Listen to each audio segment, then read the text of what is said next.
Hello class, this is Mr. Sutton, and today we're going to be talking about simplifying radicals and radical operations.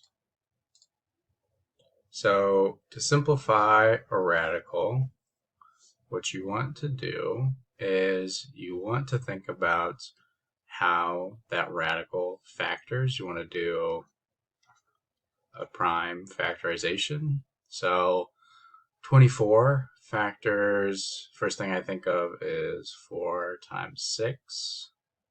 And the 4 you can break down to 2 times 2. And the 6 you can break down to 2 times 3. And then there's nothing else we can factor from there. So what we want to do is, instead of writing 24 underneath the radical, we want to write 2 times 2 times 2 times 3. Because 2 times 2 times 2 times 3 equals 24. Now, what we can do is break this up into perfect squares. So we want to find the perfect squares. That is 2 times 2. And that's the only perfect square here. So everything else we can just put underneath this remainder radical. So this 2 times 2, what is 2 times 2? That's 4. The square root of 4 is 2. And 2 times 3 is 6. So 2 root 6 is our final answer. All right. That is one way to break it down. Another way to break it down, if you know how to factor the number into perfect squares, like let's say you know 4 divides evenly into 24, and since we know 4 is a perfect square, we can break it right there. And we know the square root of 4 is 2. You can end up with 2 root 6 that way as well. Another way you might have heard to break down radicals is you take pairs and you pull them out, right? And when you pull it out, it turns into just one number, 2, and then left underneath is the 2 times 3, which is 6.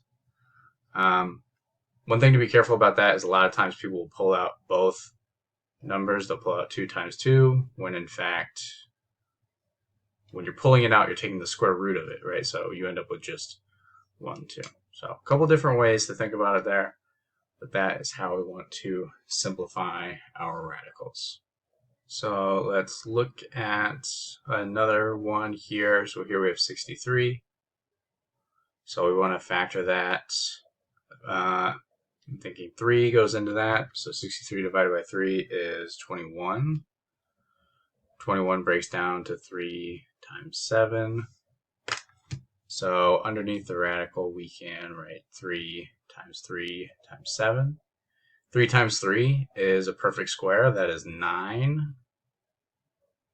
I'm going to rewrite it like this. Square root of 9 is 3. Square root of 7, we can't simplify any further. So that is our final answer there. All right, so that's just another example. So now, given x is greater than 0 and y is greater than 0, and they say that specifically because we're taking the square root of these numbers, so they don't want you to think that we might be taking the square root of negative numbers, basically, is the purpose of saying that.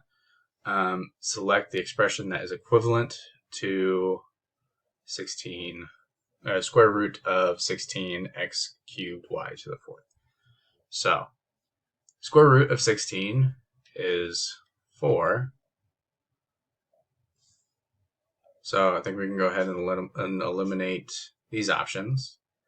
And then, if you recall, the radical is the same thing as raising to the 1/2 power. And when you raise an exponent to another power, you multiply the exponents. So this x to the 3rd to the 1/2 would become x to the 3/2, because 3 multiplied by 1/2 is 3/2. And then y to the 4th to the 1/2 becomes y squared, because 4 multiplied by 1/2 equals 2. So this would be our final answer here.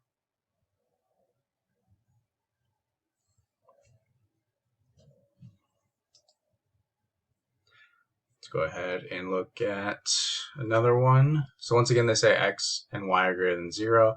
It's like the expression is equivalent to. This time we do have a negative underneath the radical, negative 36. So if we just look at that, remember when we have negatives underneath the radical, we have imaginary numbers. So what we want to break this down to is 36 is a perfect square on its own. So we can go ahead and take the square root of that.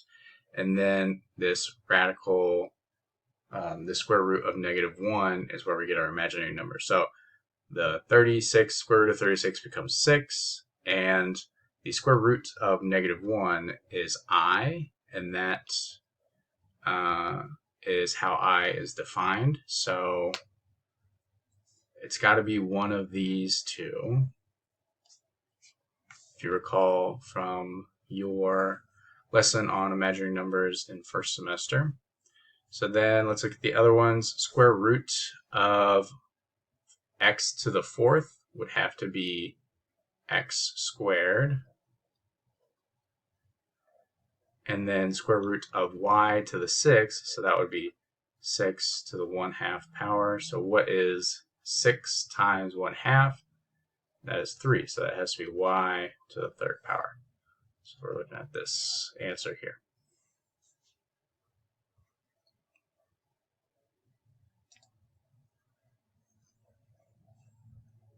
All right, this time we have a cube root, a little different from the last one.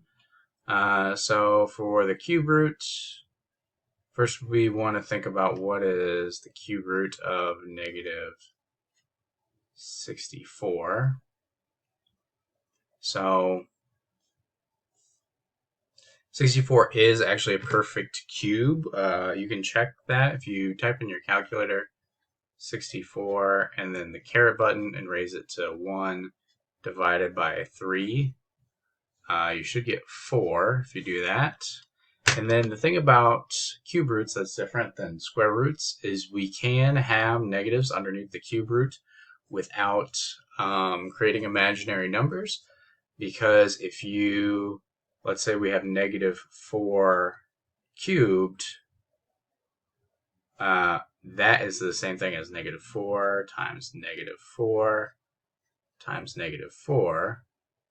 So this would become positive 16, but then once we multiply by a -4, this becomes -64. Versus if we have -4 squared, it's going to be positive, right? So any negative number squared becomes positive, but if a negative number is cubed, we do have a negative result. So that is why we're allowed to have negatives underneath the cube root. So here we have -4.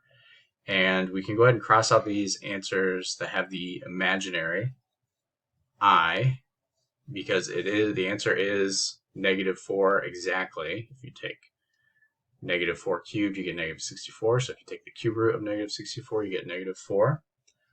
And then for the other ones, we have x to the 3rd, which is raised to the 1/3 power. So if you multiply those exponents, you just get x to the 1st.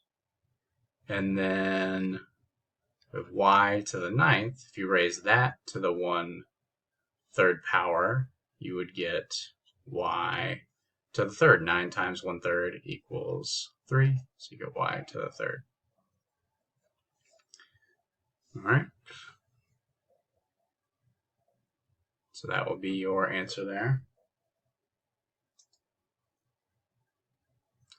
Now we go ahead and get into radical operations. So here we have the 5th root of 7 multiplied by the 4th root of 7.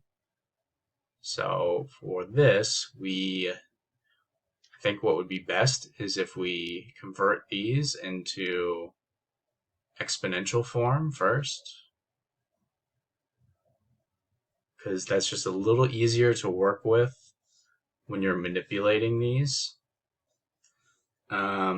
And then if you remember our rules for exponents, when we multiply two numbers together that have the same base, we add the exponents together. So this becomes 1/5 plus 1/4. So just looking at that exponent here, what is 1/5 plus 1/4?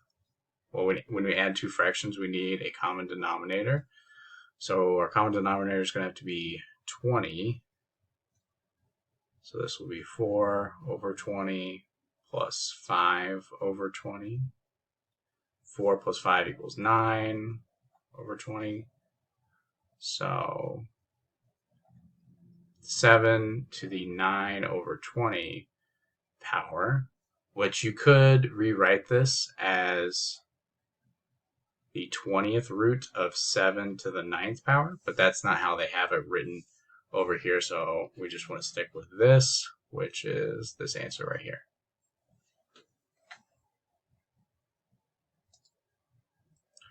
So now write this as a radical using the smallest possible root. So we have the square root of k to the 7th multiplied by the cube root of k to the 11th. Similar to the last one, but we want to we have to do this without the multiple choice options. So we want to rewrite this in exponential form first.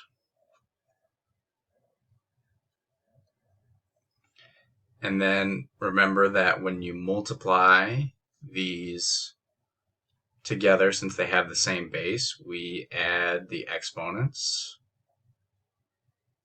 So let's look at the exponents here. 7 halves plus 11 thirds. So we're going to have to make common denominator 6.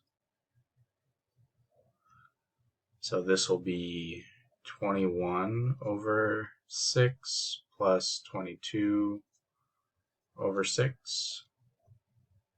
Which simplifies, when we add this together, 21 plus 22 is 43 over 6. Now it does ask us to use the smallest possible root, so we want to make sure that this doesn't simplify here.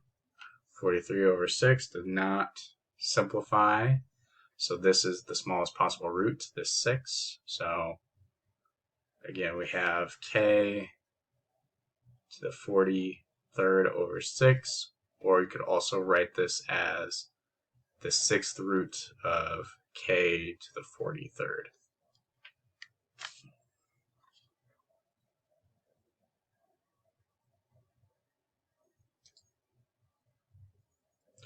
All right, let's go ahead and look at this one. Here we have division. So the 5th root of m to the 9th divided by the 6th root of m to the 7th. Once again, we want to put this in exponential form first. And then the rule for exponentials when you're dividing is you subtract the exponents, right? So this becomes 9 over 5 minus 7 over 6. And if you've forgotten that rule, think about like if you have x to the 5th over x squared. That's the same thing as 5x is being multiplied over 2x is being multiplied. So we cancel 2x's and you're left with x to the 3rd on top, but you could also think about it as the two exponents being subtracted and you get x to the 3rd, right? Same thing. That's the idea of what we're doing over here. So let's look at these exponents. So 9 to the 5th minus 7 to the 6th. So our common denominator is going to have to be 30 here. So multiply by 6 over 6, 5 over 5. Oh, that's not a 5. So that'll be 54 over 30 minus 35 over 30. So 54 minus 35 is 19 over 30, which does not simplify. So we have m to the 19 over 30 power, which is the same as the 30th root of m to the 19th. So either of these answers will do. All right, last example here in this one is a little different in that we have a radical inside of a radical. So for this one, I recommend starting from the inside. So leave our 6th root on the outside. But on the inside, this radical, we can go ahead and change that to 1/2 power instead of square root, which is the same thing, but we want to rewrite it this way so that we can go ahead and multiply those exponents. So we have c, and then 3 times 1/2 is 3/2, so c to the 3/2 power. And then now that we have that, we can go ahead and rewrite the outside radical as 1/6 instead of the 6th root, which again is the same thing, but we were going to rewrite it this way. And if I wrote a 6 here, that should be a c. So then once again, we multiply the exponents. 3/2 times 1/6. Multiply that across the top is 3. Multiply across the bottom is 12. 2 times 6 is 12, which simplifies to 1/4.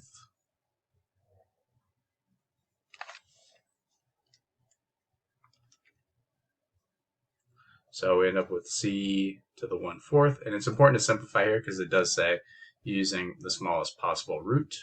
So that would be c to the 1/4 or the 4th root of c. All right, if you have any questions about any of this material, make sure you are asking for help during class, and have a good day.